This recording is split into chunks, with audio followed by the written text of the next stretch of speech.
we are into our final session of the day, which is on maritime rules, which means what we mean to say in this is that maritime issues are the cornerstone of this whole Indo-Pacific concept.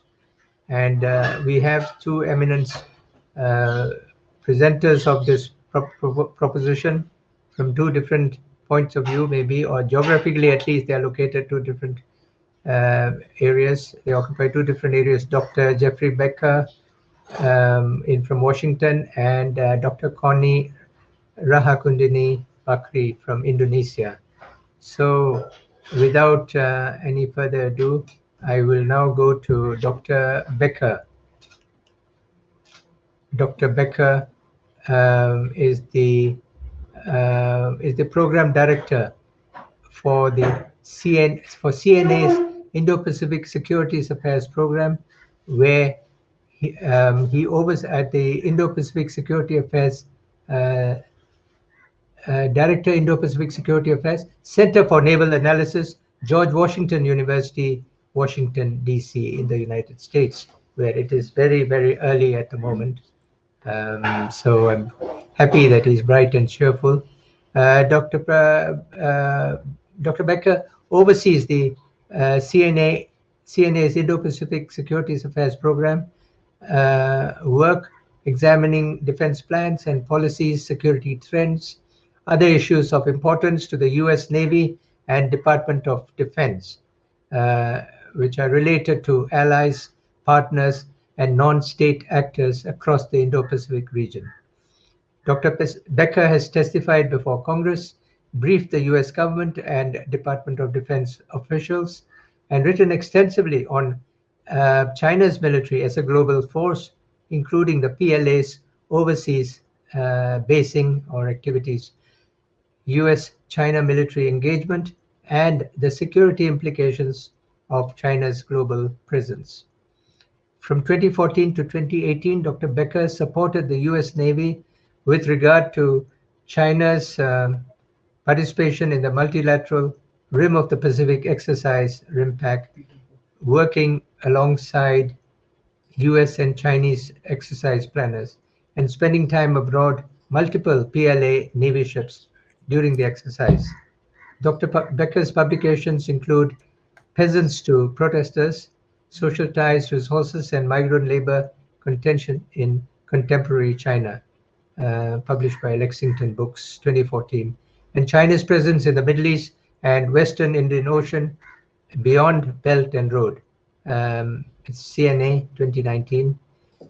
His forthcoming publications include Sea Foam in the Ocean or an Asian NATO, China's Views on the Squad and Securing China's Lifelines, PLA Navy Presence in the Indian Ocean region, with the U.S. Navy War College, and other peer-reviewed writings have appeared in Contemporary Political Studies, Journal of Chinese Political Science, and Naval War College Review.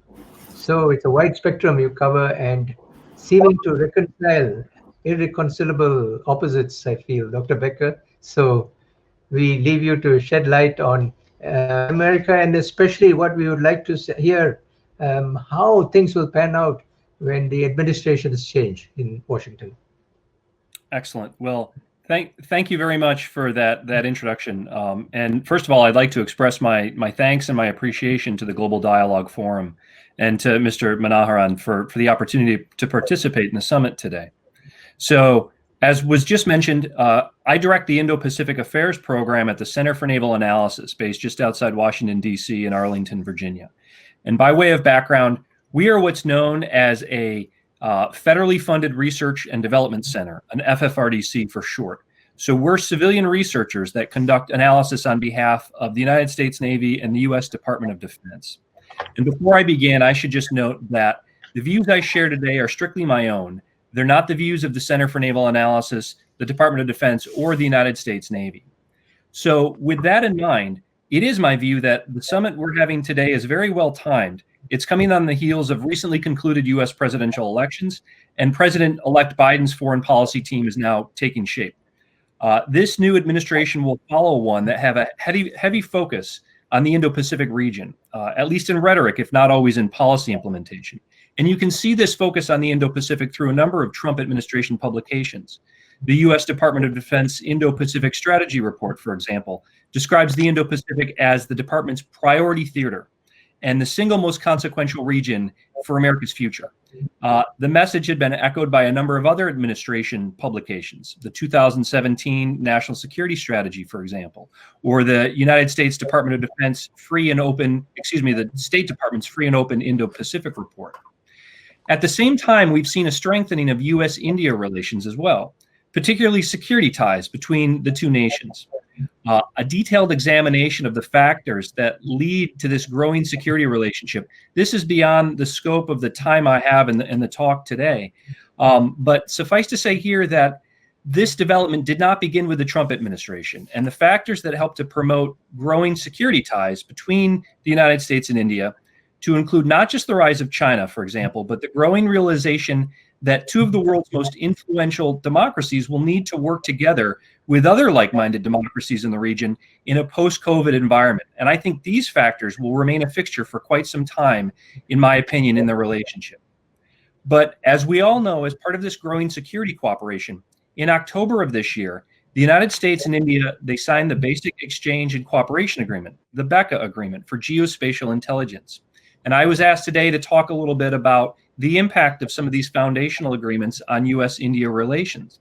And I think this agreement will enable sharing of a wide range of geospatial products. This will include access to mapping and hydrographic data, flight information, and the U.S. National Geospatial Intelligence Agency's Geospatial Information Bank. So this BECA agreement now stands alongside two other fundamental U.S.-India security cooperation agreements. The Logistics Exchange Memorandum Agreement, the LAMOA Agreement, which, as we all know, was signed back in 2016. And this allows the United States and India to enable deployed forces to share logistics support. And then the Communications Compatibility and Security Agreement, the CMCASA Agreement, which allows for the transfer of communication security systems, such as Centrix terminals, which enable secure communications between the two nations.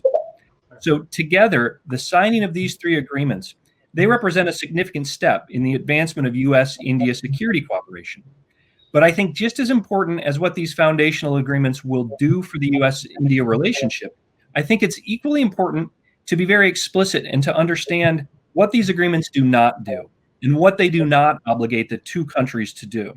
So, for example, since at least the Obama administration, when the first of these agreements were signed, one of the chief concerns was that these agreements could potentially imperil India's long-held foreign policy strategy of strategic autonomy, perhaps by paving the way for U.S. bases on Indian soil, for example, or perhaps binding India to U.S. systems and procedures. However, that's not what these agreements are about. The United States has similar agreements with other states that value their autonomy in a manner similar to India, Indonesia, for example, and South Africa. Moreover, there's nothing in any of these agreements that would provide basing rights to the United States or to force India to rely solely on the United States for any military or telecommunications equipment. These three agreements, the LAMOA Agreement, CMCASA, and the BECA agreements, they merely provide the legal framework for the transfer of logistical supplies, the transfer of communication security systems, and the transfer of geospatial data, respectively. They don't require India to obtain these items or systems from the United States. Some have also expressed concern over the years that these foundational agreements may involve data sharing that could reveal the location of Indian military assets to Pakistan or other third parties, for example. But that's not a concern either, in my opinion, because as the United States shares this data, data feeds can and often become modified such that the U.S. restricts access to different types of data for different countries, so that India's data could not be shared with other countries despite sharing common hardware and platforms. However, if that's what these agreements don't do, what I believe that they do is advance this security relationship between the two countries into new territory. They allow U.S. and Indian naval ships to coordinate on logistics operations. They improve the ability of the two sides to engage in secure communications, and they improve India's access to a wider array of geospatial data. So together, I believe that these agreements will improve communication, coordination, and interoperability between the armed forces of the two nations. So on balance, I believe the signing of these agreements represents a significant step forward in the security relationship between the two countries. And I think this naturally raises two questions. Number one, why now? Why did we sign these agreements? Why did we come to a fruition and come to completion on these three foundational agreements after such a long process of negotiation? And number two, what does the future relationship look like under a Biden administration? And what does the U.S. approach to the Indo-Pacific region look like more broadly as a whole? So with regard to this first question, I think it's clear that as a region, the Indo-Pacific and the Indian Ocean more specifically has only grown in terms of its geostrategic importance, and I think it continues to do so. The region remains a driver of the world's economic growth and hopefully will continue to do so in a post-COVID environment. It's currently home to four of the world's five largest economies, the United States, China, Japan, and India, as well as many of the world's fastest growing economies. It's home to roughly 60% of the world's population. It serves to connect East and West through some of the world's most critical sea lanes of communication and key choke points. So with the rise of India, as India's growing importance in the region, and India's increasingly important role as a provider of security and stability, and in all likelihood, an engine of economic growth in a post-COVID Indo-Pacific, I think increased collaboration between the United States and one of the region's most consequential nations just makes sense. Another key factor, however, has obviously been the rise of China and China's growing presence in the Indian Ocean and indeed throughout the Indo-Pacific. And I think nothing looms larger than China's growing maritime presence. And coming from the Center for Naval Analysis, this is an area obviously that is of critical importance to me. And we've been paying attention to the expansion of PLA Navy activities, not just in the Indian Ocean, but in Southeast Asia, the South Pacific, and other locations throughout the Indo-Pacific. In the Indian Ocean, for example, we're all familiar with the common milestones discussed when we talk about China's growing maritime presence in this region. It began with China's counter-piracy operations and contribution to counter-piracy operations in off the Horn of Africa in the Gulf of Aden, and then began to expand with routine submarine patrols beginning as early as 2013. Then we had the establishment of China's first ever overseas base in Djibouti in 2017. We have a growing number of training activities in the region for the PLA Navy, and then numerous research vessels conducting out-of-area operations, and many other examples.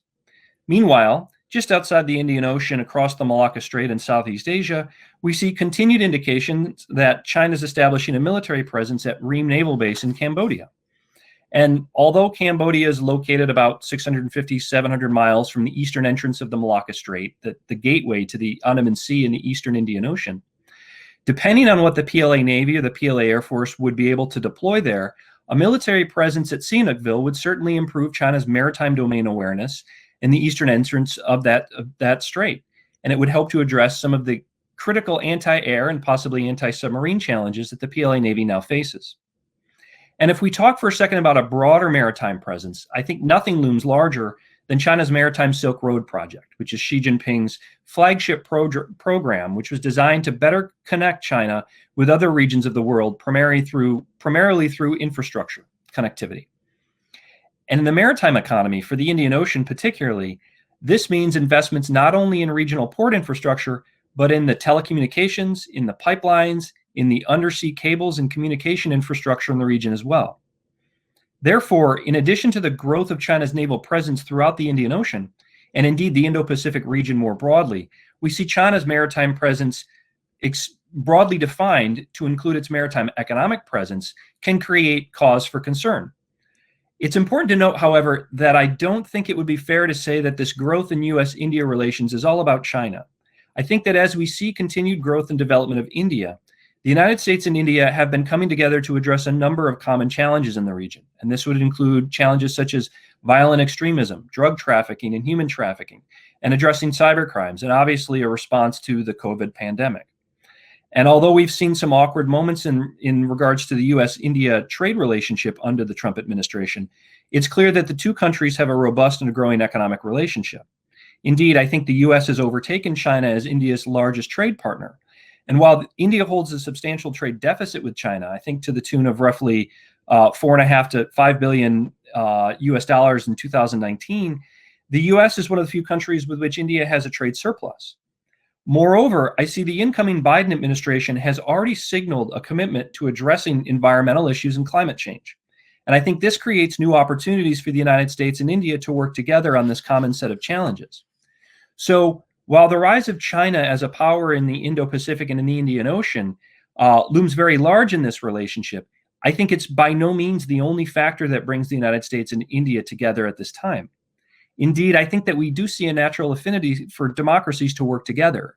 And I believe that's long overdue. And I think it's reflected in India's growing relationship with not just the United States, but other like-minded democracies in the region, such as Australia and Japan, as well as in the form of the quadrilateral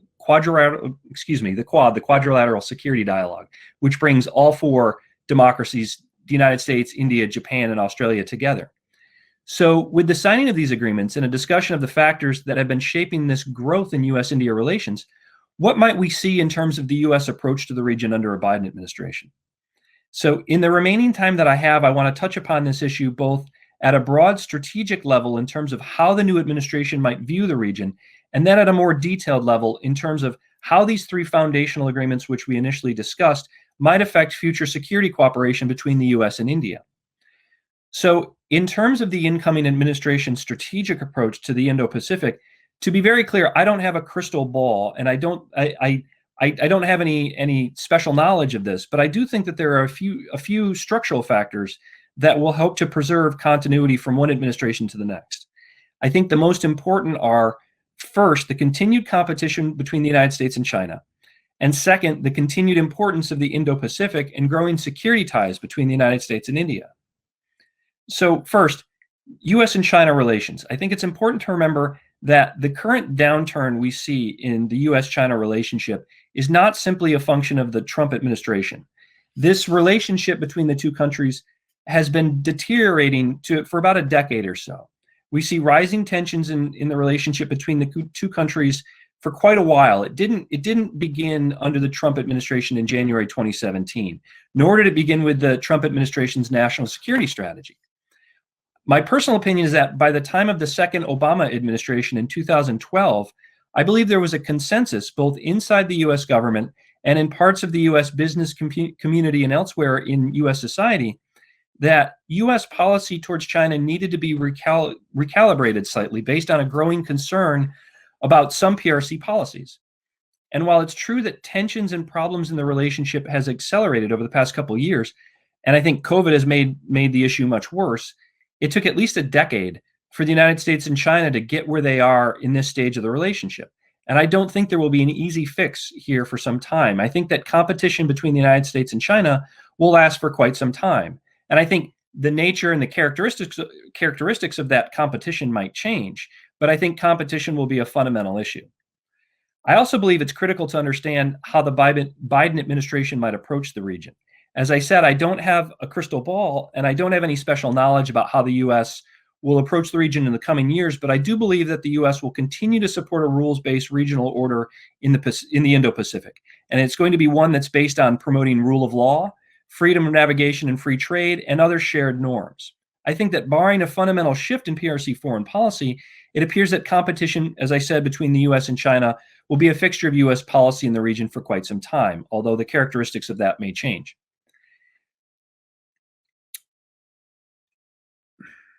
Second, as I mentioned before, we have a growing importance of the Indo-Pacific and indeed the Indian Ocean as a driver of global growth, but also as a location of geostrategic importance, as a conduit connecting other regions of the world, and hopefully as a source for solutions to addressing some of the common challenges that we face, such as climate change and the COVID-19 pandemic, and perhaps the rise of other pandemics in the future. So I see this region as a source of solutions as well.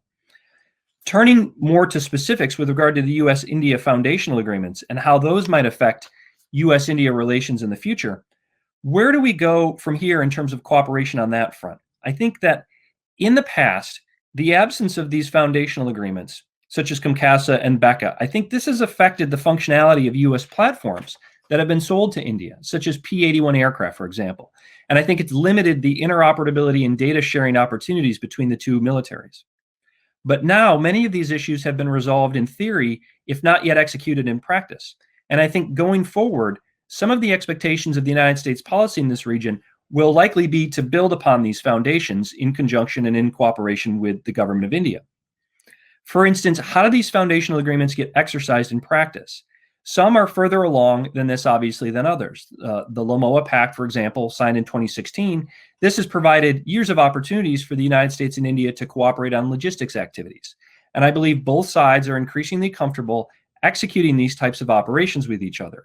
And we have many such examples. And in September of this year, we saw the INS Talwar conduct replenishment of sea operations with the UNNS Yukon in the Northern Arabian Sea. More recently, we've seen a number of different logistics interoperability exercises as part of Malabar 2020. And all of this helps to improve logistics interoperability among US and Indian Navy participants, and perhaps among all members of the Quad in the future. So more on this front needs to be done, obviously, but I think we can also expand this level of cooperation out to other like-minded states in the region. With regard to the COMCASA agreement, I think that both the US and India have made good progress on this front as well. But I think more needs to be done to provide India, and particularly the Indian Navy, with access to communications platforms that are necessary to make the most of this agreement on a day-to-day and routine basis, as opposed to making it a unique or specific event. And just to provide one example, I think more Centrix terminals, for example, on the Indian Navy ships, this would allow the two navies to execute safe and secure communications on a more routine basis.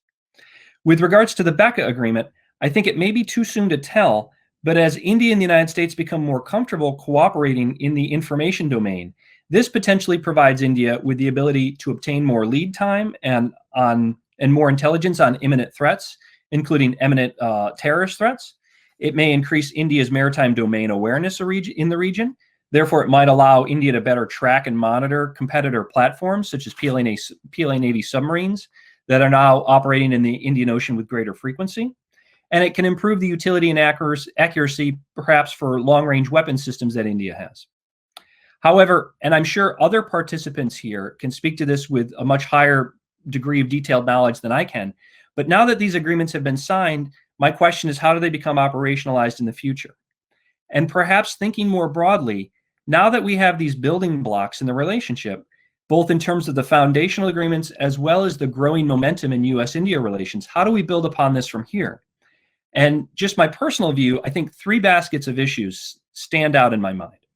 The first is helping to promote and advance the shared understanding of a free and open Indo-Pacific, which rests upon a rules-based regional order that promotes rule of law, freedom of navigation, free trade, and other shared norms. Second would be building upon some of the progress that we've seen in terms of logistics interoperability and information sharing in order to improve maritime domain awareness in the region. And I think this might include cooperation not just between the US and India, but perhaps between other like-minded democracies in the form of Quad members on issues, as I mentioned, such as tracking PLA Navy assets, transiting through key SLOCs, or coordinating among Quad members in terms of helping other states in the region, in the Indian Ocean, in Southeast Asia, and elsewhere, expand and improve their own maritime domain awareness capabilities. And third, expanding out what we mean by the maritime domain, for example, for a moment. The growth in Quad cooperation, I think it provides an excellent opportunity for countries in the region to work together to promote economic growth in the region that's transparent, that's sustainable, and that promotes economic development for countries in the region in which that investment is occurring.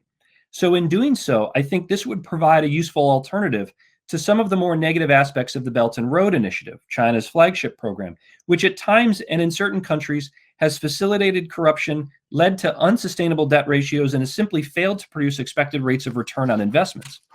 So alternatives such as the Blue Dot Network, which seeks to improve the level of transparency in infrastructure investments, or the Australian Infrastructure Financing Facility, which, when working alongside the United States, Japan, and India, could provide financing tools for projects. I think these are all good starts in this regard. So in short, I think the region as a whole, led by the US-India relationship, coupled with the Quad arrangement of democracies, this could be well positioned to advance a number of shared goals, ranging from supporting shared norms and values, improving practical interoperability among like-minded militaries and navies, and even offering more robust alternatives to PRC investments, thus advancing growth and development in the region. And I'll end there. So thank you very much for your time. So now we will invite Dr.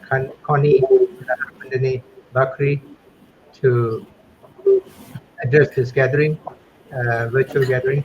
She lectures, Dr. Connie Buck lectures at the Faculty of Postgraduate Studies at the University of Indonesia, which is the preeminent university of Indonesia, as Mr. Remley knows very well, and Universitas Nacional and some other equally eminent institutions. She is a defense analyst and author of two notable books on Indonesia's military and defense. She is a visiting lecturer at the Navy and Air Force Command Colleges and at Universitas Pertahanan, Indonesia's National Defense University, and also at institutions run by Indonesia's Ministry for Foreign Affairs. She has also lectured overseas in Washington, D.C., in Brussels for the ASAM EU Regional Security Architecture and the Geneva Center for Security Policy in Switzerland and the Department of Defense in the UK. She is also a research fellow at the Institute of National Security Studies in Tel Aviv, Israel. She is an executive director of IODAS, Institute of Defense and Security Studies, and with Ambassador Hashim Jalal and Admiral Kent Sondak, where she sits with them on the board of trustees at the Indonesian Maritime Studies, Indonesian Institute for Maritime Studies. She is also a graduate of the Asia Pacific Center for Security Studies in Honolulu, Hawaii. She is now engaged with the ASEAN Political and Security Community, the Maritime Security, Regional Security Architecture, and in analyzing the sea lanes of communication, emphasizing on the importance and strategic aspects of regional equilibrium. So I think she will speak on the balance of power in the Indo-Pacific region, with Indonesia being the central geographical center in any strategy confabulations for the Indo-Pacific. So over to you, Dr. Connie Buck. Thank you so much, Pak Monaharan. Hello, Pak Jeffrey and Pak Peter. First, I would like to thank you for the Global Maritime Forum and the Konrad Adenauer Stiftung for this opportunity. I really enjoyed the presentation just now that I heard, and I think my peace of mind that I'm going to discuss today is about how the global dominations situations in our region and how the regional country actually should rule a safety, a peace, prosper Indo-Pacific. The things why I have to mention this one, because as Mr. Baker just said just now, it's really emphasizing on what and how actually India involved on that. So, with the background that we are the non-alignment countries, then I have to be very balanced of saying things regarding the rise of China. Sometimes I wonder why China is become so powerful. And where did China learn this kind of things? First, I thought maybe it's learning from what the United States did. I mean, for the past several years. I mean, but again, China is actually a global maritime a global maritime power since maybe 400,000 BC. So again, but okay, I'm not going to talk about the war history. But again, since the beginning of time, it's really clear that the cheaper way to move goods by water is more cheaper by water instead of by land. And control of the sea therefore give a nation stranglehold over the life of people that border on it. So the main purpose of the sea power has always been to protect a friendly shipping from enemy attack, or to destroy or hinder the enemy shipping, which is of course with commercial or military. And naval forces have also been used to bombard land objectives from the sea. I think whoever rules the wave rules the world by Mahan is really believed by some maritime nation, including China. Perhaps China learning from Britain as well, which is in the 18th and 19th century, Britain rose the position which is control the world oceans, and the political, linguistic, cultural, and social complexion of the world today, I think is all a huge amount to the activities of the Royal Navy from the 16th century onward. By the 18th century, Britain has established a naval hegemony, which is remained for the unshaken until 1920s.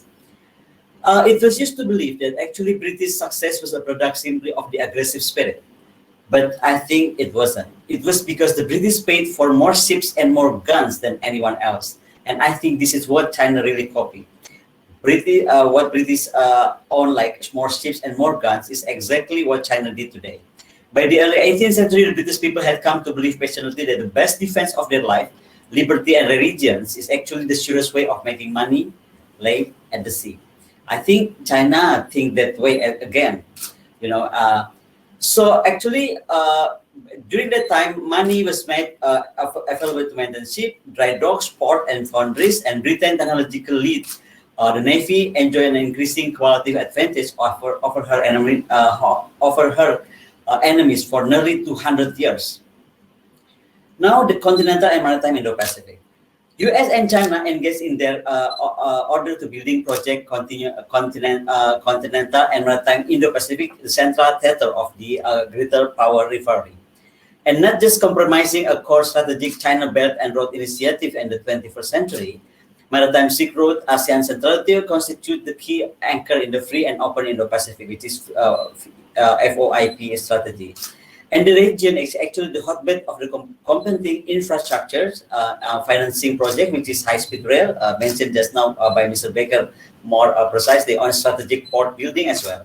The region will be especially critical for Japan, India, Australia supply chain resilience. And not just a geo-economic, but the contested waters of the South China Sea is actually a major flashpoint because Beijing invested in an advancing maritime order founded on China's historical representation of the sea. Beijing has its own +1 strategy, I may call it, as a trade and technology wars are estimated increased investment in the international circulations.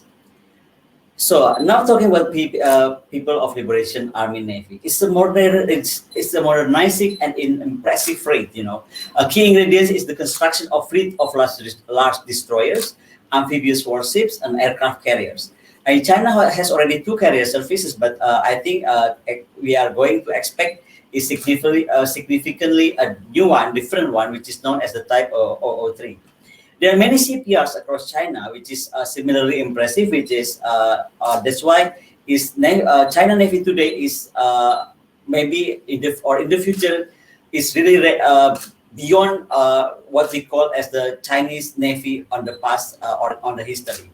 So what I'm going to say is the world today, especially in this region, has a very big naval balance is shifting. China understands maritime influence in the same way, I think, about Mahan in the 19th century American strategies, control of the sea. Now, I think China already rode the wave. 5 of the top container ports in the world are in mainland China. In terms of container ports, China already rose the wave. Nearly 2/3 of the world top 50 had China's investment since 2015. And those ports handle about 67% of global container volumes. Of the top port operators worldwide, China company handled 39% of it. And I think this, I've got the information from the Lloyd List Intelligence. And the fishing armada numbers is 200,000 seagoing vessels. China dual-use commercial and naval port. This is an inherent duality in the facilities that China is establishing in foreign ports, which is ostensibly commercial, but quickly could be upgradable to carry out essential military. Abhijit Singh, the observer of Research Foundation in New Delhi, stated that they are great for the soft projection of hard power of China. China already rose the wave as well because of 3 points. First is dozen of small harbors, which is mentioned just now by Dr.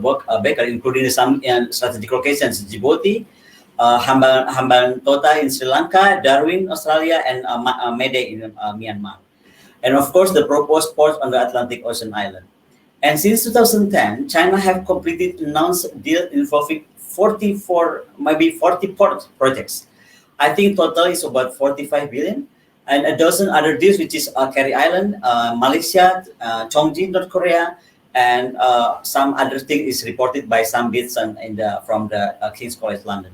In the Chinese context, maritime power encompasses more than naval power. The maritime power equation includes a large and effective coast guard, a world-class merchant marine and fishing fleet, and global recognized shipbuilding capacity, as I mentioned before.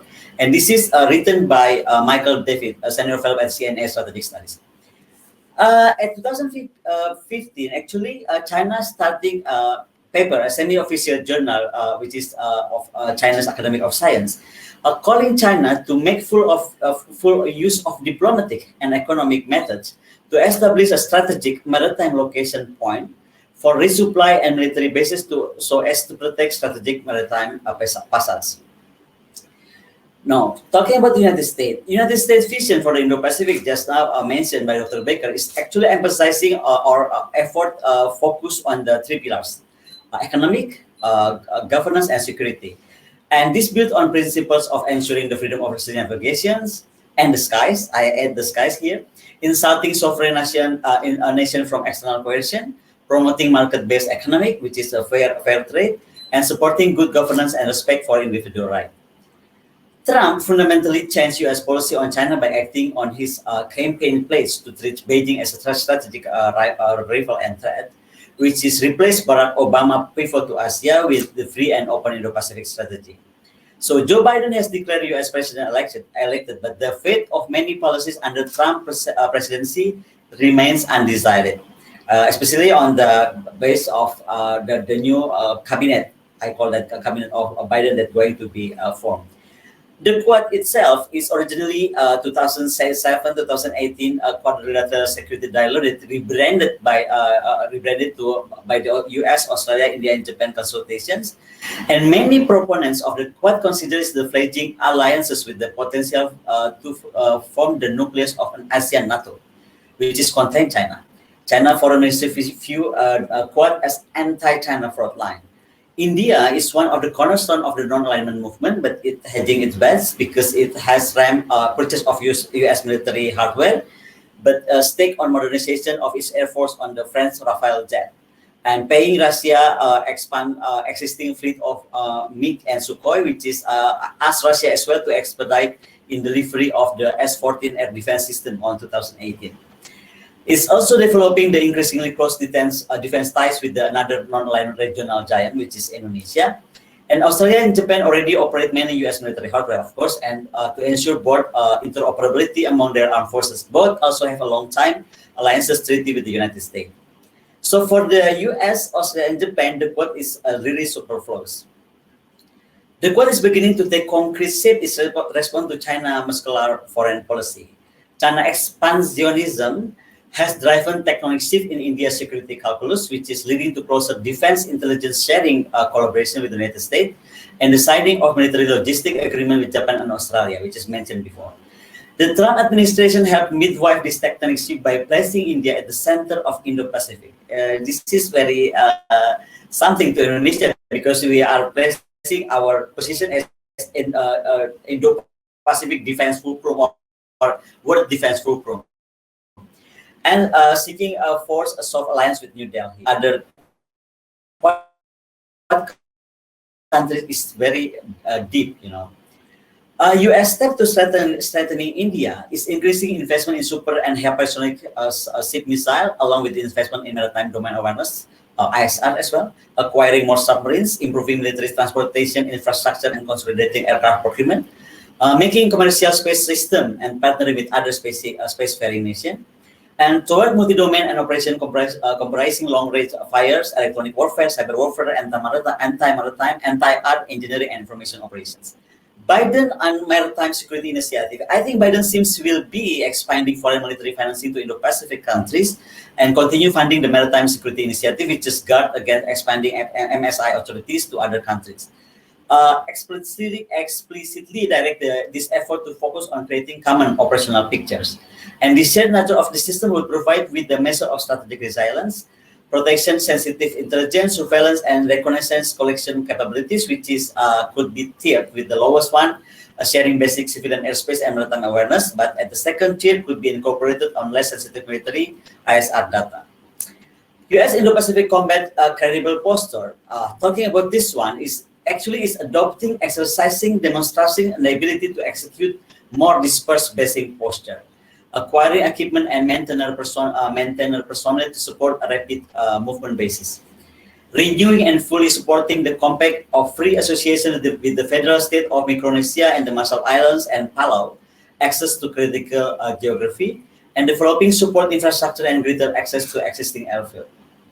Improving runway and infrastructure as well for the Compact of Free Association State, which is Palau and Yap.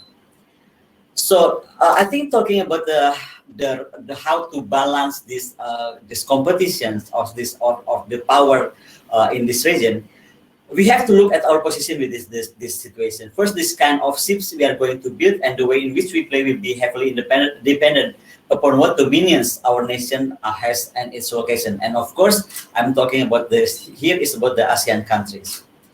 If we see the US and China capabilities in 2015 is still almost, around 2000, United States is still leading. But 2016, China is already trying to catch that. On 2030, from the data that we have, actually, China will really more powerful than United States. So what we need, perhaps the new way of war. Perhaps that's what we're gonna see is the new way of war by 2030. In certain scenario, the military of balance may already disadvantage the United States. China military strategy has been predominantly asymmetric, seeking to disrupt, disable, or destroy critical systems that enable U.S. military advantage. And the U.S. Defense Department should revise its requirement, programming, and budgeting and acquisition process to support and access the latest technological innovations, because U.S. air bases, aircraft carriers, and surface vessels too vulnerable to Chinese air and missile attacks. Current U.S. System for command control communication computer C4ISR is actually brittle in the face of Chinese cyber attack, electronic warfare, and long-range strikes. U.S. logistic system on ports and airfield is very vulnerable to cyber and disruption and on physical attack as well. This all shortcoming must be addressed with a very considerable focus on urgency. Now talking about ASEAN, cooperation with partner countries and regional institutions such as ASEAN, it should be the center actually of our approach. The Indo-Pacific is not a concept unique to the United States, but is shared by many nations in this region, especially ASEAN as well. ASEAN outlook of Indo-Pacific is a commitment of ASEAN countries to create Indo-Pacific region which is theater of cooperation and not theater of competition and rivalry. And I think this is we should underline. So what ASEAN political security pillars should underline? I think, beside this another two pillars, the political and security pillar is the one that really still untouched. So we have to underline the naval strategy is a build strategy. A change is constant. Look at the Navy map of the region. And we have to believe that the sooner of the better, when we are having ships building sooner rather than later is generally better. And having ship overseas is very important as well between ASEAN countries. Indonesia desire to protect sea lanes and support maritime operation, which is evident by its pursuit of the Global Maritime Fulcrum Vision, which is declared by President Jokowi on 2014, is actually motivated by regional uncertainty. Indonesia should deepening bilateral cooperation in new policy frontiers, which is maritime space, air defense, identification zone, and outer space. Of course, cyberspace, digital infrastructure, investment, defense innovations, advanced military technology, and including unmanned system. And this is very hard to Indonesia because of our non-alignment position. We really have to divide between coalition of the willing countries versus the coalition of the non-willing countries that we are going to involve with. Shifting Indonesia Army away from mass territorial defense toward multi-domain operations comprising long-range fires, electronic warfare, cyber warfare, anti-maritime, anti-air engineering, and information operations perhaps is going to be taken by Indonesia. It's like copying what actually US do for India, or US push India to do it. Indonesian military procurement, if we can go back on the bloc affiliation, it's actually between 1950 to 1963, our bloc is more to the eastern countries, almost 99%. But from 66 to 1998, our procurement bloc more to the western countries is about 97%, which is the 3% guided from the non-alignment movement countries. Today, 1999 to 2020, our procurement and bloc affiliation is to Western countries is 77%, To Eastern countries, it's 21%, and to the non-alignment movement countries, only 2%. This is going to, I have to describe this one because it's going to picture what is the next future, the procurement and system that we are going to have. So Indonesia non-alignment positions have reason to be alarmed as the US and China continue their battle for global influence across different economic, political spheres, including high-profile air and naval exercises in the South China Sea, which is in front of our eyes. So I think our homework, our biggest homework, is actually to balance the coalition of the willing and coalition of the non-willing autonomy Indonesia on the post-2020 non-alignment concept. What is that? I think I proposed the other opportunity with the Global Forum I already mentioned. Indonesia is very huge. I think we better divide Indonesia to the fourth armada, which is for the Southern Fleet and for Western Armada, which then we are going to cooperate with the on the Southern Fleet Armada, which is on the Pacific, and the Eastern Armada.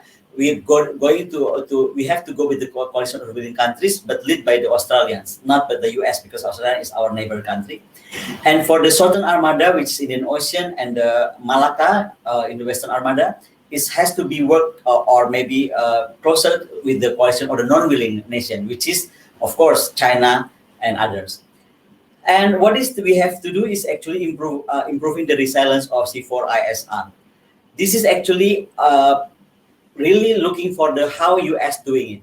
I mean, architecture in the face to DC4ISR architecture is in the face to attack might be the single most effective step to Indonesia that can take to strengthen its conventional deterrent.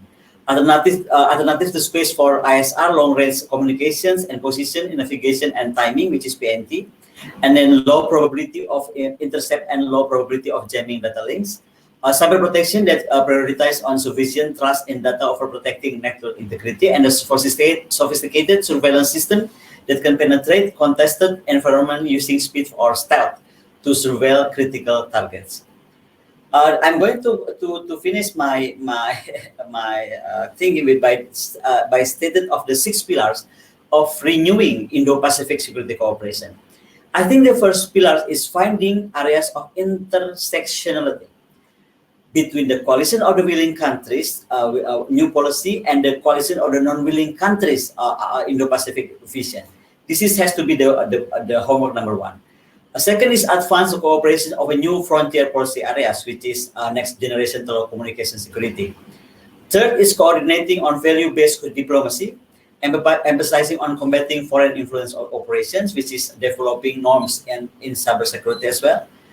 And security cooperation focusing on asymmetric capabilities, this is managing tension through active alliances, innovation-based. Well, we cannot call it alliances here, but maybe we better call it security cooperations on the region, not alliances. And then the final one is reducing barriers to the flow of capital, data, and talent between the Indo-Pacific country.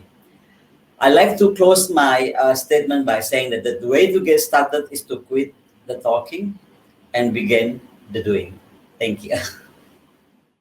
Thank you, Connie, for that wonderful statement. And I think the big takeaway, the point we were making is of balance. Indonesia is the center of Indo-Pacific. Indonesia needs to balance in a realistic sense, in a practical sense, the conflicting forces, two blocks, if you will. She said the coalition of the willing and unwilling, people who don't want to have anything to do with it. Talking about that, and for them it is a real issue. And I would say that the 2 points of contention Indonesia has is the ASEAN view, if I'm not mistaken, which is that, hey, ASEAN is good.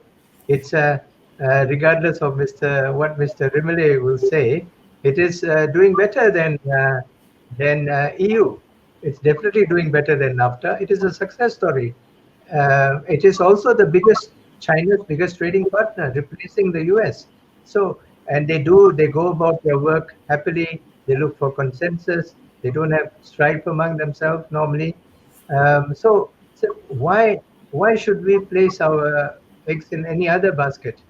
We already have a thing. What is Indo-Pacific going to do for us, except give us more grief? Secondly, national aspiration of Indonesians. They've always been, from the days of, if I remember, from President Sukarno's days, when I was not around, I'm not that old, when Konfrontasi and all was there, when they actually decided to rename the Indian Ocean as the Indonesian Ocean. This was President Sukarno's very great theme. And they are very central to that ocean. They have the choke points. Malacca is beside them, and they have Lombok and Sunda Straits. So they have the central position. So what is in it for them? So this is a very big issue for them, I think. And we want to come back to you, Dr. Becker, and then we'll come back to Remle and then to Dr. Bakri. They are, I think, when you said, the Americans always stress on continuity, but I think China has a continuity of, they see long range. The Americans, in fact, have changed from Asia Pacific to pivot to Asia to now the Indo-Pacific in one generation, in in few years' time. And people get confused. People want to see a long-term view of life. And so when you talk about Fukuyama, and we can also talk about Huntington, they gave a way forward, and it has not gone along with that. The Chinese way is more practical. So this is what I want to put forward to you, and that is the Western thinking. I don't know whether Mr. Remle will subscribe to that. Although China aspires for domination of the world, they have not presented, and we are part of humanity, have not presented other aspects of humanity, which is a universal acceptance of a code of values, which after Second World War there was, and it was loosely termed Judeo-Christian civilizational values. So is that the edge which you can present, or is there something we have to look for? Dr. Becker. Well, thanks for that, and thank you to Dr. Bakri to the extremely comprehensive and very informative talk. Your point about the U.S. sort of change between the Asia Pacific to the Indo-Pacific, I think, is a very good one. Obviously, the United States was sort of late in terms of adopting the Indo-Pacific as a conceptual design for a broader Indian Ocean and Asia, East Asia region that's sort of a more unified approach. But I think now, obviously, Australia, Japan, and of course India were farther ahead in that regard than the United States.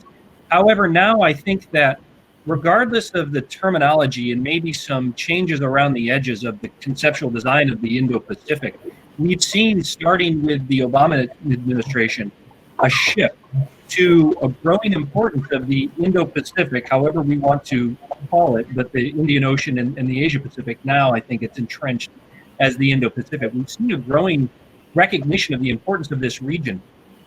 And I think that there has been some continuity in terms of that importance from the Obama administration to the Trump administration. And I expect to see that into the Biden administration as well. My one concern is that obviously the United States as a global power has global interests everywhere, and it can be very, it's a concern always that the United States will be, attention will be drifted away to another region, be it the Middle East or elsewhere.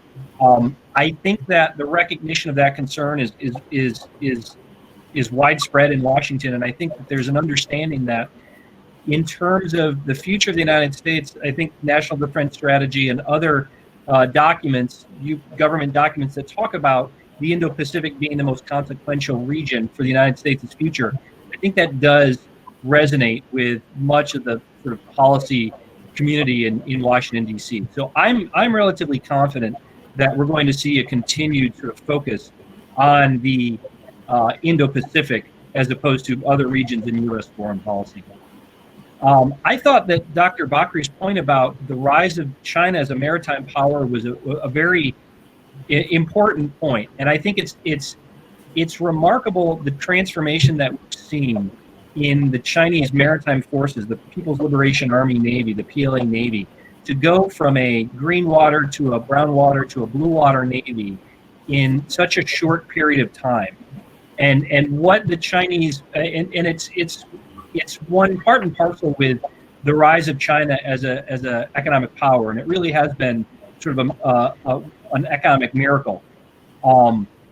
I've also seen that the Chinese maritime power and the PLA Navy has, and the PLA more broadly, has played a role in providing stability and security in the world. And we've seen China's participation in UN peacekeeping operations.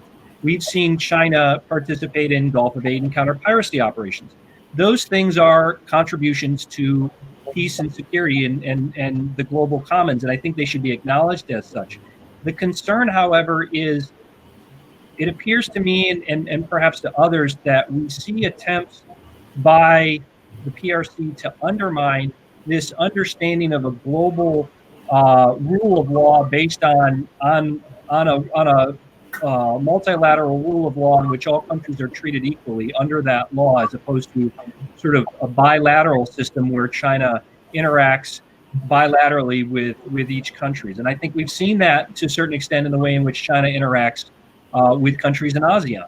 And I think that's been of concern. I think that some of the points that Dr. Bakri makes about the importance of reinvesting in technology and concerns about logistics systems and logistics supply chains throughout the Indo-Pacific, these concerns for the United States, I think they're completely valid. The idea about China's investment in global port infrastructure is one that I've spoken about before, and I think that's a valid concern. One point that, just as a source of optimism, I think that one point in the favor of the United States and its partners and allies that shouldn't be discounted is the vast array and the vast network that the United States has in terms of like-minded partners and allies that it works with, and that it's developed over a significantly long period of time. And to be fair, I think that some of those partnerships have deteriorated over the past few years, and I think one of the challenges of the new administration will be to reinvigorate those relationships. So I think that those will be some of the challenges that we'll see the new administration have to take on. Thank you, Dr. Becker. Before I come to Mr. Remle, I just want to put forward to you that what the Chinese, if I'm not mistaken, offer to ASEAN is investment. And what the Americans are offering is security, defense security. Now in COVID, the equations have changed, and it's not an equal battle anymore. People want investment, people want economic recovery more than security for their own domestic harmony. So this is the new post-COVID or mid-COVID world. So that is something which America cannot compete with, I believe. They are rivals. Mr. Remle, your views from Europe. Thank you. Let's combine. Somebody needs to secure the investment, and we have to. First of all, let me welcome this is because I haven't been there at the beginning. Welcome, Jeffrey. Dan Ibu Koni, selamat datang sekali lagi dan selamat sore. Yeah. So, I think I might disappoint you first that I will continue talking now, not going to action, but I didn't find a virtual way of doing action now in this thing, so I will continue talking. Both of you, and let me first come what Jeffrey said, had very important points. I think since, Jeffrey mentioned that since about 10 years, there is a shift in policy towards China from the US side, regardless of what administration. We also had the other side, beginning with the ping-pong policy of Nixon. We had this drive to accommodate China to sort of with a belief once they are more prosperous, more wealthy, they will become more democratic, in simple words.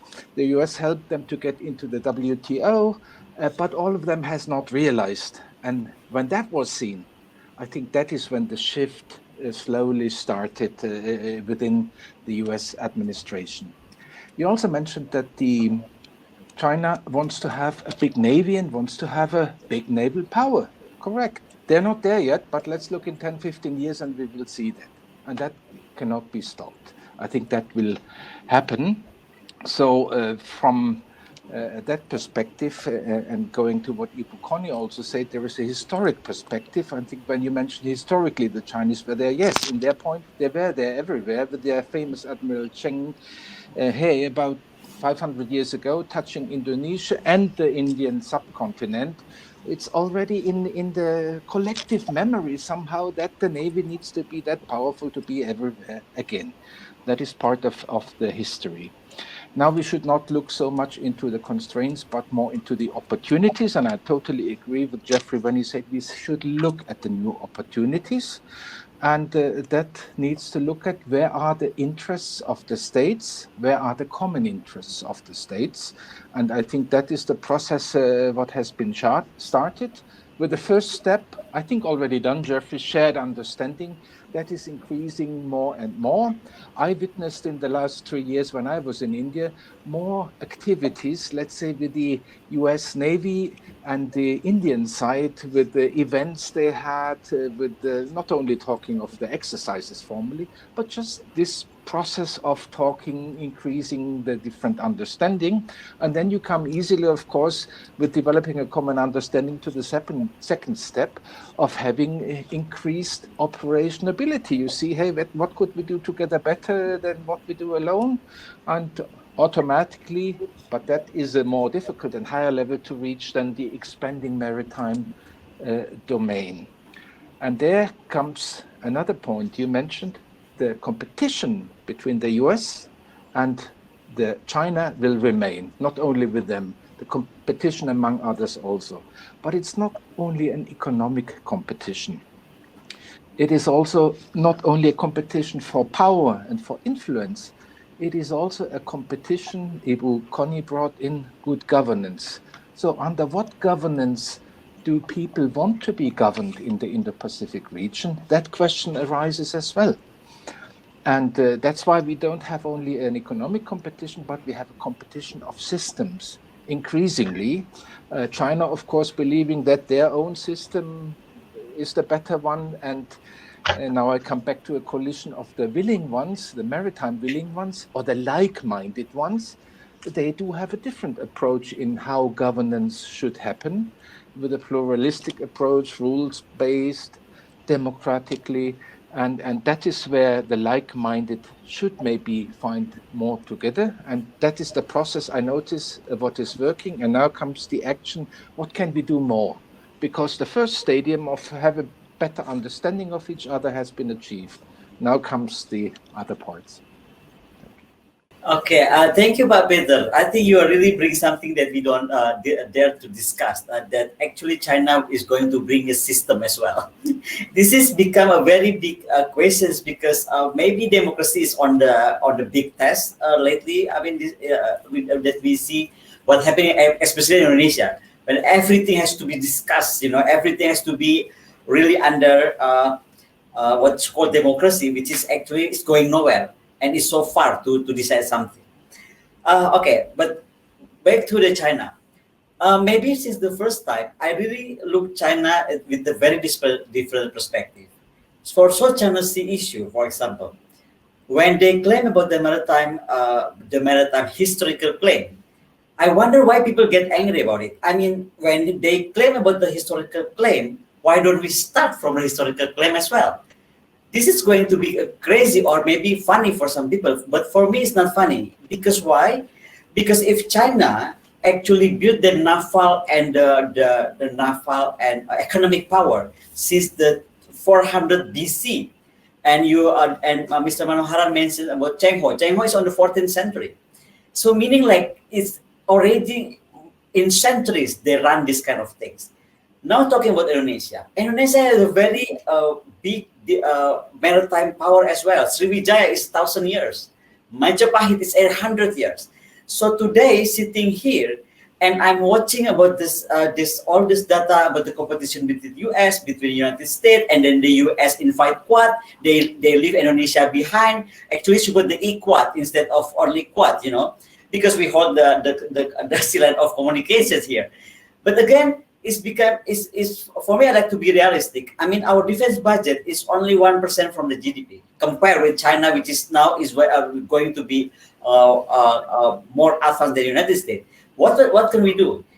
That's why I'm really emphasizing on the doing instead of talking, Mr. Pak Peter, because I think ASEAN political security has to be really going to the technical level instead of meetings over meetings and meetings.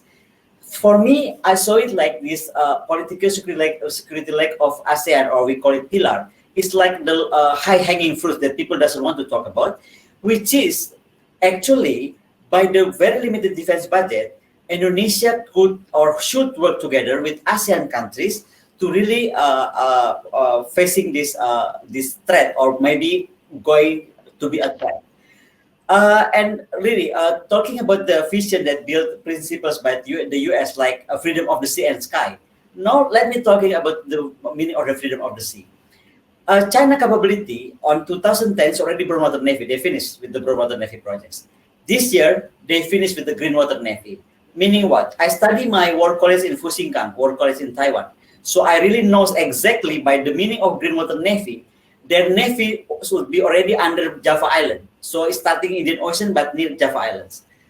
By 2050, they are going to finish the Blue Water Navy on 2050. But today, perhaps Mr. Baker, you forgot to mention that actually they are already on the southern part.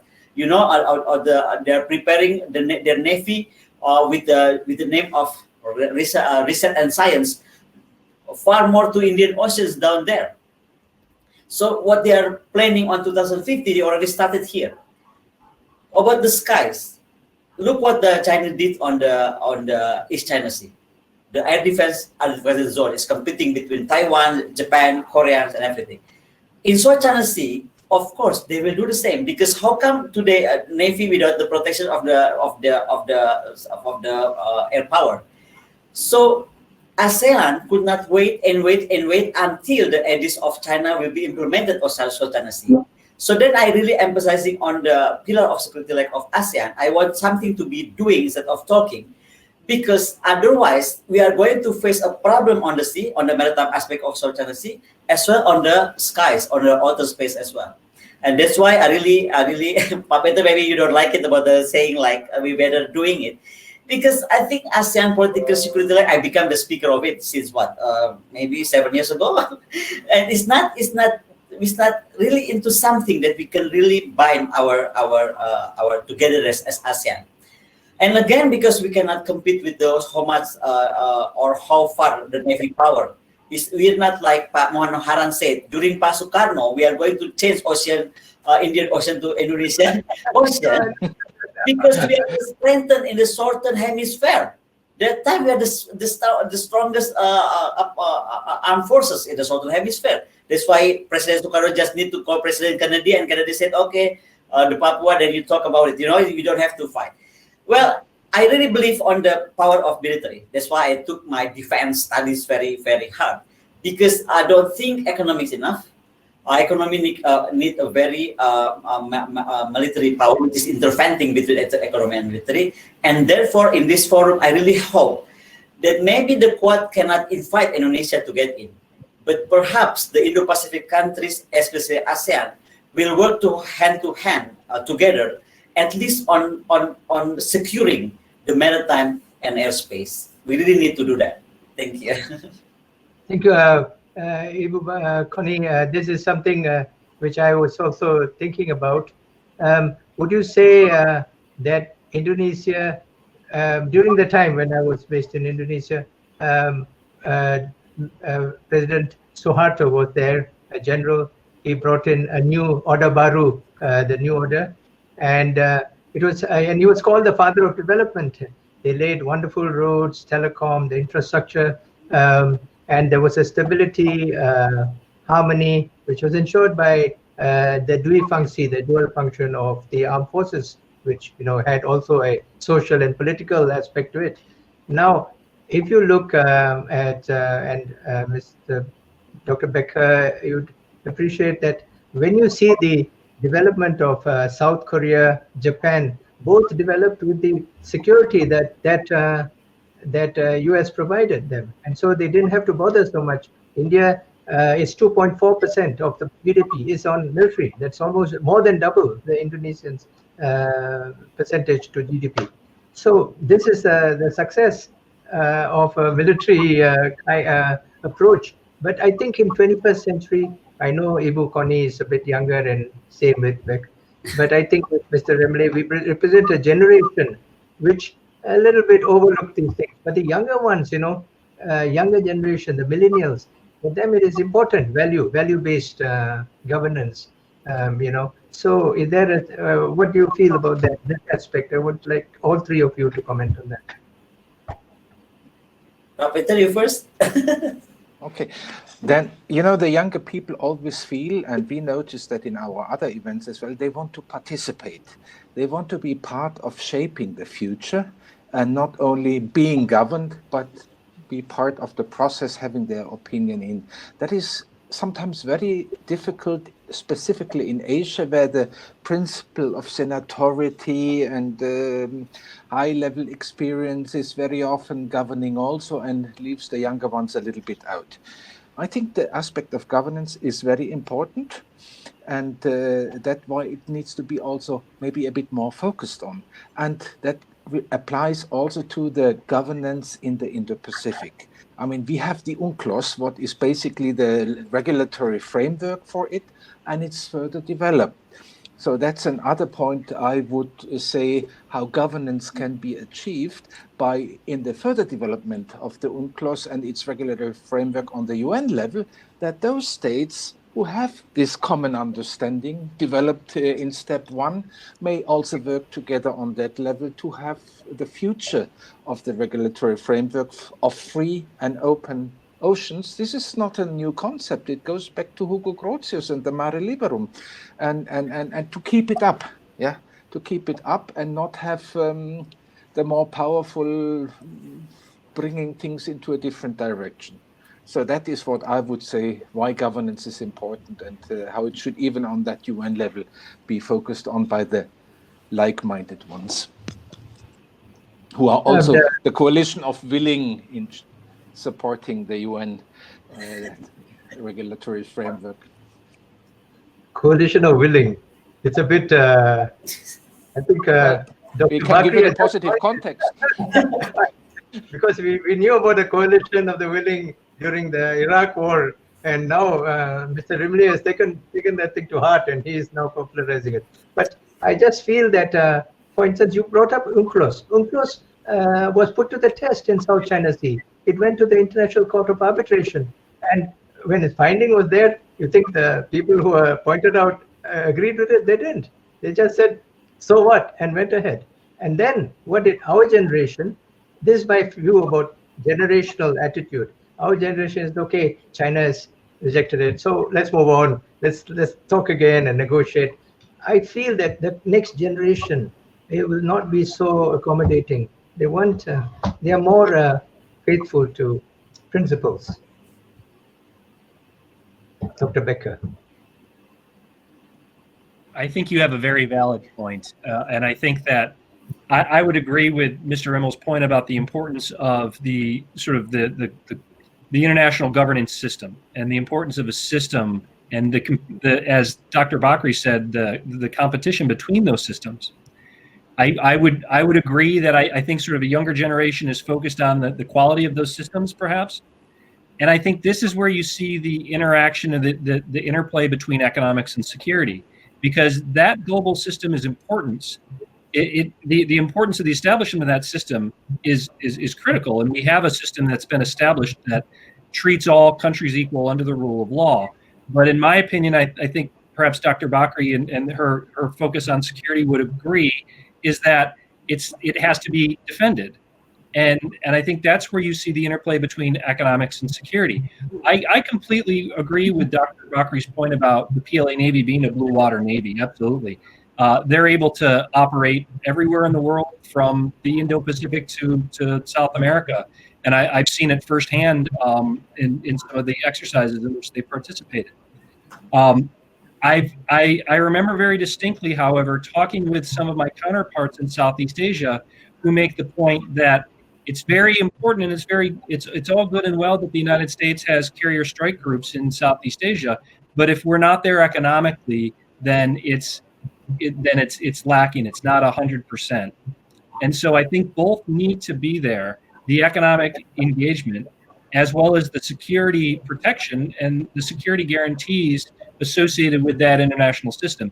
And I think that's where you bring in the coalition, if we want to use that term, of like-minded democracies and like-minded nations who are willing to stand up for that system that treats all countries free and fairly under a rule of law and shared international norms. Thank you, Dr. Becker. Over to you. But at the end of the day, even for America, reeling from the COVID and the economic distress, how much can it allot to building their military power to assure security? Can it match the Chinese? So this is also an important concept. And when it comes to people like the countries like Indonesia, they're in complete dilemma, as Connie expressed, Ibu Connie, that how do you go for someone in the very near future? I know Mr. Remle said in 10, 15 years, China will be a great power and it will be dominating. It's there already. It is already dominating, and it can offer both investment and security. Then how do you compete with that? Ibu Connie? I think again, somehow that's why I really don't buy the words like expansionism of China or something like that, because China is there, and then Indonesia, we cannot beat the military, to be honest, cannot. If something happens also, China say, okay, we just pray. Dr. Becker, that's what we can do. We cannot do anything about it. And therefore, I think I like to be realistic. There's only two options for Indonesia to balance this region.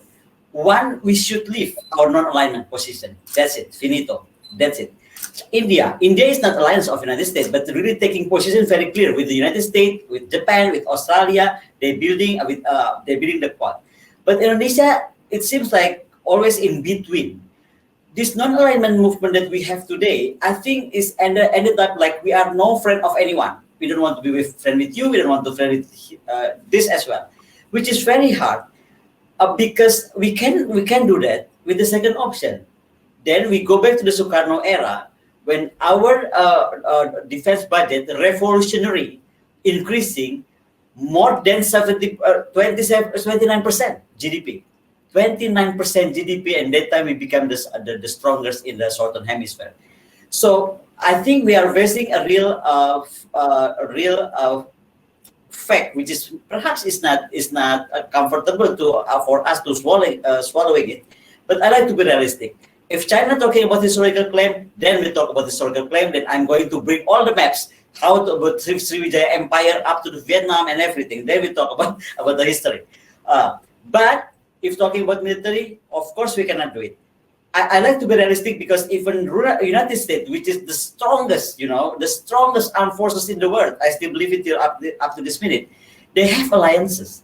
They changed Australia defense doctrine for the Air Force to the I forgot the doctrine names, but anyway, changed the doctrine war of ASEAN Australian way of war, air strikes and everything. But Indonesia alone doesn't have coalition with anyone, which is, I don't like it. But when I met Madeleine Albright in Bratislava, she said to me that, okay, the coalition of the willing, United States with the alliances, full stop. The rest of the world is coalition of the non-willing. So if we are non-coalition of the non-willing, then who is our friends? China, Iran, who? I mean, we have to be very, or Russia. Again, we are very confused. That therefore, I think we just only have a very big challenges. We really have to keep saying we are non-alignment, but at the same time, we are very weak to keep that one. So I don't know up to which limit we have to really change our attitude. Either change the vision of non-alignment, or really daring to revolutionary change everything, emphasizing to the military. Because today, what I'm seeing about the rise of U.S. power, the rise of China power, and I saw your friends submarine in Pacific Ocean, in Indian Ocean, because protecting their islands is, of course, shocking me. I mean, everybody's here, and how about us? That one is my answer. Dr. Connie, the non-aligned movement, much as we have great regard for it, it finished. It saw its flowering in Bandung in 1959 in the Conference of Emerging Nations, and then you had Nasser and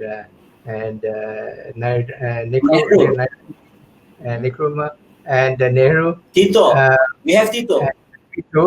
And now they're gone, and the Tito, poor man, even his country is gone. I mean, this is how much the world has changed. So, what is it left in non-aligned? It's not an existence. That is a good question, but we treat the non-alignment movement as a Bible. We cannot change that. I teach at the Foreign Affairs School. When I said that we have to erase non-alignment, or maybe it's not fit to the century anymore, they are going to be mad, because it's like saying I changed the Bible. We really have to stuck with it. So again, if we want to stuck with the non-alignment, I think then we left with one option only. We have to revolutionarily change our defense budget and our defense posture and capabilities, which is following what President Jokowi mentioned on the 2014, become the real world maritime fulcrum power, which is not only maritime we have to control, but of course the air and space as well. It's a big homework. May I put forward one, and it has been highlighted by somebody who joined us, Askar Duzanov, who is talking about all this, and he was gently trying to point out that when you move from Asia-Pacific concept to Indo-Pacific, you were neglecting large land masses and concentrating on large masses of sea. And we still live on the land and not on the sea. Yes, and he's talking about his region, which is Central Asia, Mr. Askar Duzanov. And what about Central Asia? And if you see the Trump administration, its highlight for its military engagement was removal of American troops from Afghanistan, Central Asia. And yet, here is a system you're talking about which doesn't take into account Central Asia. Dr. Becker, would you like to answer that? That's a fair point, and Central Asia will continue to be important in U.S. foreign policy, obviously, in terms of our role in Afghanistan and our engagement with Pakistan and elsewhere. I think that this speaks to the question of how to maintain the focus on the Indo-Pacific, because at least in my view, the fact that yes, we live on the land and we live close to the sea, and we travel via the sea, and trade and commerce runs through the sea. How do we focus on those core issues without neglecting areas like Central Asia and the importance of that? And I think Central Asia is just an entire. We could devote an entire panel to the issues of Central Asia, I think, and still only scratch the surface. But you're willing to ignore it. Ignore it? I'm not sure we're willing to ignore it. I don't think the Biden administration is going to ignore it. I think that their challenge is they're going to have to figure out how to allocate the resources in terms of time and focus on different areas to include Central Asia, the Middle East, and elsewhere. But at the same time, if they consider the Indo-Pacific to be the core domain and the most important area for the future of the United States, to acknowledge that in their policy.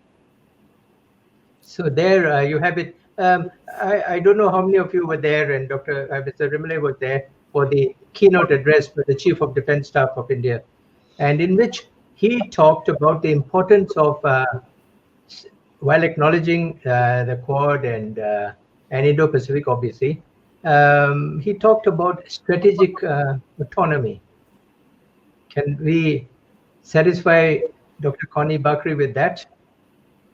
Nostalgia for the line. I think better who answered that one. Strategic autonomy. I like to just maybe saying something because you said that about Central Asia. You know, Pak Manoharan, we are living on the globalization. Since we believe on the globalization, there's no one we can left behind. Finished. We cannot leave behind anyone, anyone. Even in the well, Central Asia is central. You know, even all the periphery countries, we cannot leave it. So there's no one can left behind, and therefore we really have to really have a global common. Even though that one is very easy to state, but it's very easy to practice because somehow the world is divided by the coalition of the willing and coalition of the non-willing things. Let's start from that one. I mean, if we can just reduce or erase that mental thinking of coalition of the willing versus coalition of the willing, which is, I think, I don't know where it starts. Maybe because since President Bush saying that we are with us or against us, something like that.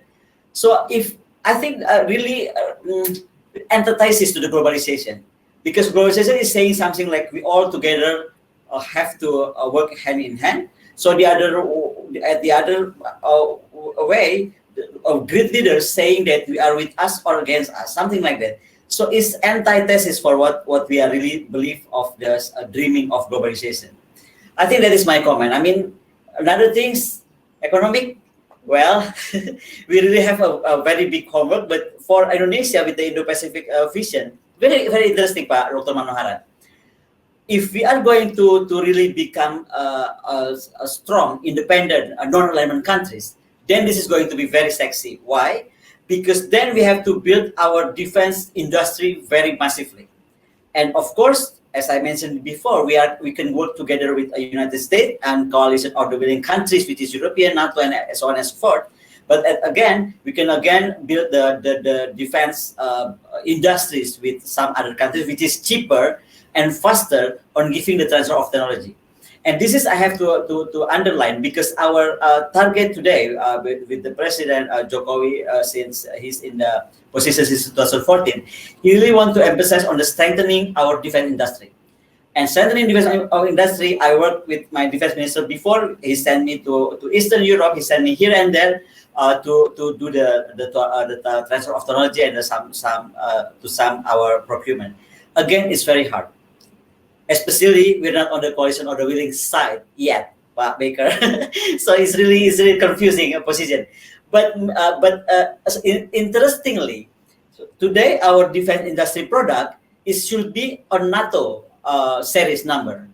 So we are really playing a very confusing situation. We're not saying we are coalition or willing, but we are taking part of that. So let's see what happens in the near future. If we are on the confusing situation all the time, then I'm afraid we are going to be only the watcher instead of player in this region, and that one cannot be happen for Indonesia actually. Thank you. If you're talking, thank you, Dr. Bakri. If you're talking about NATO systems and procurement of it, then as Dr. Becker has pointed out, India cannot stand on the sidelines, and that is where you either go on for non-aligned or you go for a coalition. And the signing of the foundational agreements between India and the US was hinged on two things: COMCASA and BECA, and that ensured the interoperability of systems of communication and logistics. Now, old thinking, 20th century thinking was, and Dr. Becker, for some reason, is not taking into account, though he knows very well that boots on the ground, the armed forces, all that is 20th century thinking. 21st century, you fight wars with drones, you fight wars with other aspects of missiles, and the core of it is the communications and logistics. This is how the wars are fought. So BECA and COMCASA, to sign that, you cannot be on the side of non-aligned. This is my view. And Mr. Remley is about to say something. Yes, I would like to comment on strategic autonomy. It is nice and it's good if you can afford it. And I think very few countries will be able to put all in the military and cut. A state has many goals, social goals, other ones. And if you have lots of surplus in your budget, you can think about it. If you cannot, then I would come back to a quote of the Australian High Commissioner this morning. Then you need to know where your friends are. You can call them like-minded if you wish, but that is the other thing. Then you make this coalition where you have maybe certain weakness you cannot accommodate, but you try to address that within a partnership. And important in a partnership comes another element, trust. And that needs to be built up. And step one, what Jeffrey mentioned before, everybody's working on that, building up that trust that one can go on. So, of course, if I would be a military leader, my dream would also be to have strategic independence for my military. If I look at any state, few will be able to achieve that. Thank you, Dr. Remle. I must, Mr. Remle, and I must point out to Dr. Bakri and to Mr. Dr. Becker and to Mr. Remle that all three of you are in countries which do not have unfriendly forces at your doorstep. We are the only country. We are on the front line. You are not on the front line. And the South China Sea is not a front line for anybody. So this is the difference. So when so Dr. Bakri may be a little hasty in judging us having abandoned non-aligned, because we have the adversary on the border, on two borders. Beat that if you can. Is there any other country of size which has two adversaries on the border? We have to think otherwise. Dr. Connie? Okay. I think what you said is right. But when you speak, I realize something, Perhaps to build something like Dr. Pak Peter said, is buying capabilities which is very expensive, this and that is very hard. But when I visit the Eastern Europe, they actually develop something very interesting, Pak Manoharan. You know what? We have so many, our procurement system created something that's very complicated. We have F-16 from America, we have Sukhoi from Russia, we have this and that from Embraer. And it's very complicated of talking about the modern war, which is the network-centric warfare. But the very interesting things that maybe perhaps we can build this capacity to join together with the ASEAN security cooperation I mentioned before, is actually maybe we have to produce something that actually the Eastern Europe doing it. They just make a little brain, and we just need to put on all these materials. I mean, into the submarines, into the ship, into the fighters, and everything. And then the network-centric warfare could be interconnected. So perhaps we cannot talk about something like big and huge thing like ships and everything, but we can start for something that we can do together. How about that? So it's going to be very interesting because anyway, our war in the very near future is about the modern war. It's about the capability of network-centric warfare. It's about capability of, like you said, the UAVs and everything has to be controlled. I think that's the things that we can. I like to discuss something that we can work together on. So it's not only by designing this and that, it's not working, but something that really can help this region to be peaceful and prosperity as our dream. And then I think we have to start from the things that we can do. But I accepted, Dr. Connie. The Czechs, as I know, I think both of you know, everyone, all three know, make excellent small arms. They have a whole industry. The Czech small arms industry is known, even before Second World War, they were there. They made good cars. These guys were there before us. They didn't start today. But I don't know. I mean, in a future war, faced with hypersonic missiles and high-level drones and huge modern jets and anti-satellite missiles, small arms is not enough. We have to have the technology to counter that. So this is our problem, Dr. Becker, and that is why we need the Americans. Know where your friends are. Before alliance, position first. Well, I would think that the U.S. of course, the U.S.-India relationship security has moved ahead on that aspect of the relationship. But I do think there are a number of other areas in the U.S. security relationship or the U.S.-India relationship that are gaining momentum. I think that Mr. Manoharan, your point about India having two adversaries on its border is a point well taken. I think that this idea about the coalition of the willing or how the countries that are willing to accept or ingratiate themselves into the international rule of law system, I think what we're going to eventually see is, of course, countries aren't going to agree on everything all the time. But what I think you're going to see is a core group of countries that coalesce around a certain set of ideals and understanding of their ideal set of how the international system should operate.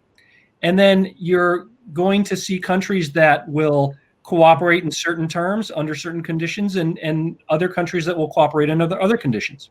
And I think that's perfectly natural that each country is going to operate and work towards its own strategic interests. And I think this is even true of China. I think that if the goal is not to contain China or to counter the rise of China, I think the goal is to integrate China into a global system of governance. And I think that Mr. Rimmel's point about this ideal that China was going to democratize as GDP growth increased, economic development leads to democracy.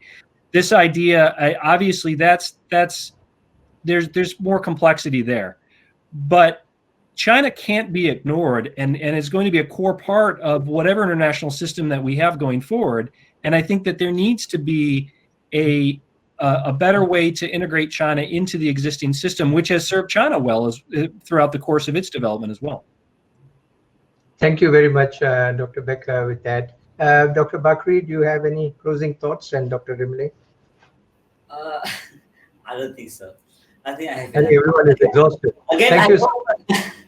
I hope that perhaps I think because I joined so many seminars and things like this as FGDs, it's always like we picture out to see China as our common enemy, which is, I think, is that right? Because again, as a neighboring countries, I may call China our neighboring because of the South China Sea areas. We cannot do that, especially with our position as a non-alignment. When we keep saying that for I don't know for how many years from now, then maybe it's about time that some powerful countries allow us to do something in our way, which is something like perhaps the historical claim is a good thing that we can start of our historical guys to work together, sit together, and then we know that actually we are very interconnected between Indians, our ancestors coming from India, I believe. So everything's that. So let the history bind us as a Indo-Pacific nations. Then instead of keep the spirit of competing this military and the economic balance all together. Because again, with our positions, with our historical, I think we have to believe that we really have to balance the shifting. And it's very hard to become a balancing nation if we don't have that capability of military. Again, I always say that we need a stick instead of only carrot. Thank you. And I just want to close with this thought that the concept of Panchsheel, which was the underpinning concept when India and China were in good relationship pre-1962. It was the Panchsheel. This is a Sanskrit word, 5 principles, which Indonesia has as its national ideology. And one of the things was peaceful coexistence. So I think that is a very good way to go about it. Would you agree, Connie? Connie? Panchshila. Panchashila. Panchashila. Punch. Punch. Not punch. Punjab and Panchashila, yes. So thank you very much again, Ibu Connie. Thank you very much. And Dr. Becker for getting up so early in Washington, D.C. Thank you very much. Thank you, Dr. Becker.